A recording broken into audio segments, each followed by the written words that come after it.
The reason we're soloing the panned percussion here is because I want to get a good idea of how they are weighted left and right. So I don't really want them to sound skewed. So if the left side is too loud and the right side isn't loud enough, or vice versa.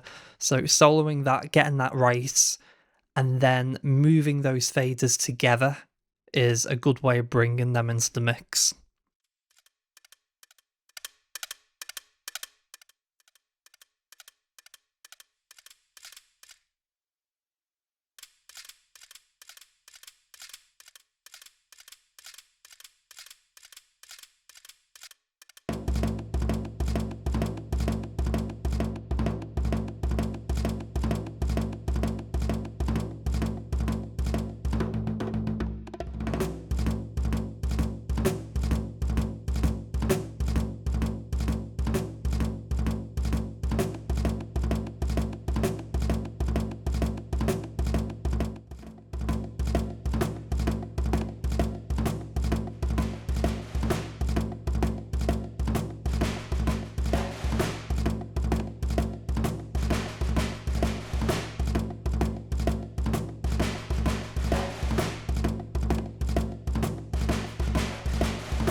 We're just starting to run a little bit hot here, so we're going to do a little gain staging where we're going to bring all these faders down so that they're not running as hot into the drum bus there, and also the mix master and stereo outs.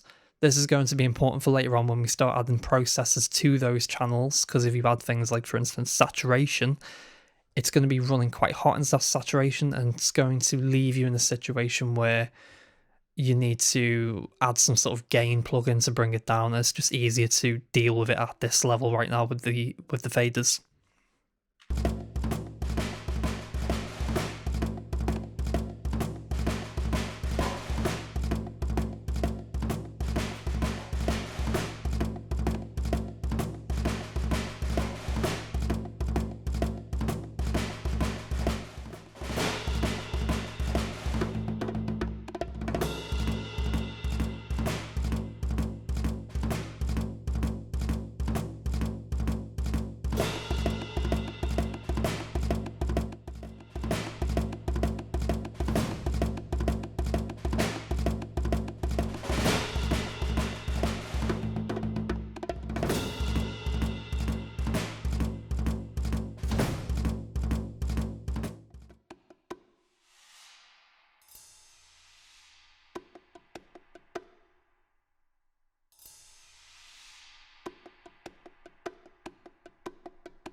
The reason we're going to check the phase between the mic'd acoustic guitar and the DI'd acoustic guitar is because the waveforms are obviously going to be very, very similar. There's going to be some time delay between the two, and that can cause some comb filtering. So, what we want to do is we want to click the phase button in, click the phase button out, and listen when do we hear comb filtering.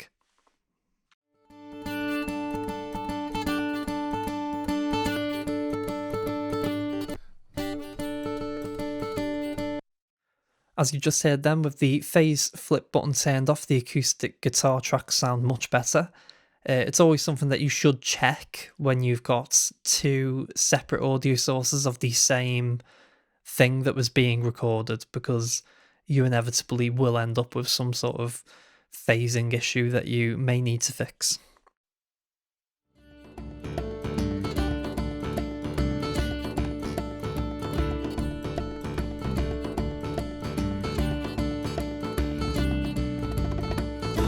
Just a quick note, we're going to retouch up a few levels here. We're going to retouch up the piano, for instance. And the reason we're doing this is because as you add more elements, you start to get a better feeling of where the levels should be.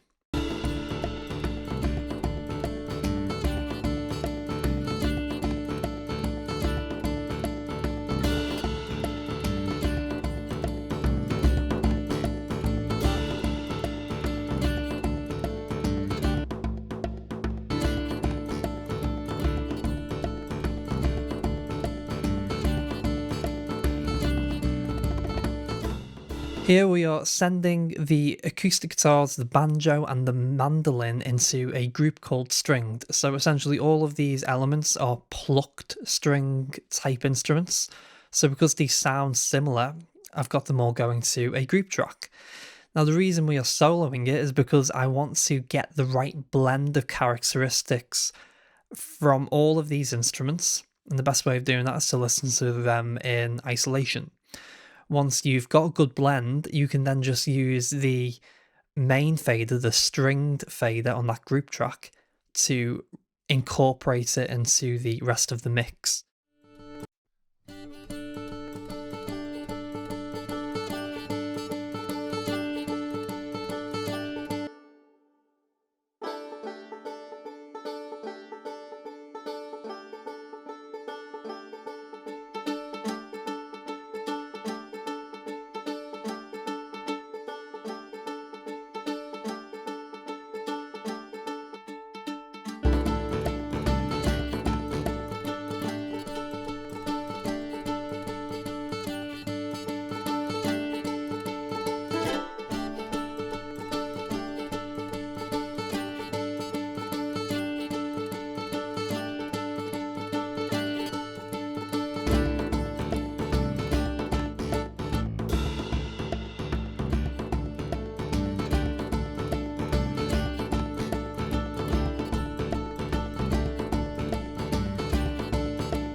As we're about to bring up our lead violin, I just want to make it a little bit up front. Once EQ'd and compressed, the level will most likely need changing again anyway, so there's no need to make it perfect.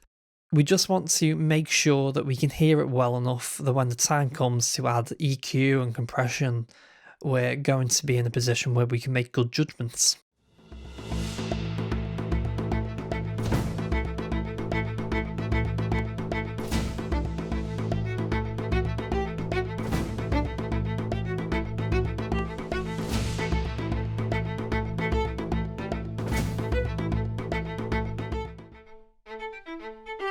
In this track, the accordion and concertina play in unison or octaves with the violin, so we're going to treat that the same way we treated the stringed instruments, where we soloed it to try and get a good blend of characteristics.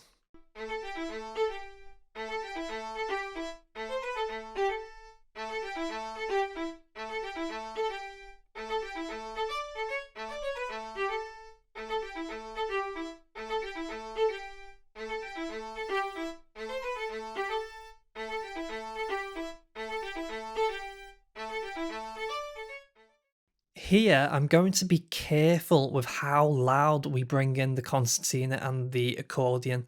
The fact is, they sound a lot more synthetic than the violin, which is much more deeply sampled. So, this is more of a compromise than the actual level that I would have used. If these were performed by real musicians and not sampled, I'd like them to be more present in the mix.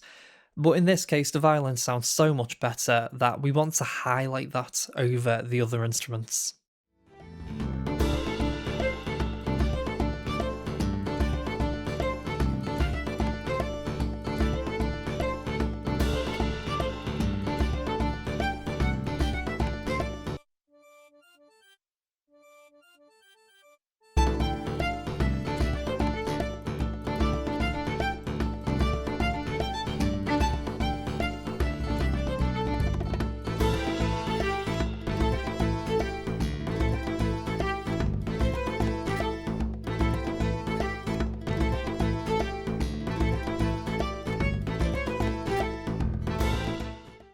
And that's the end of the video. Thank you very much for watching. I hope you got something out of it. Join us next time where we're going to be going over the panning for each track.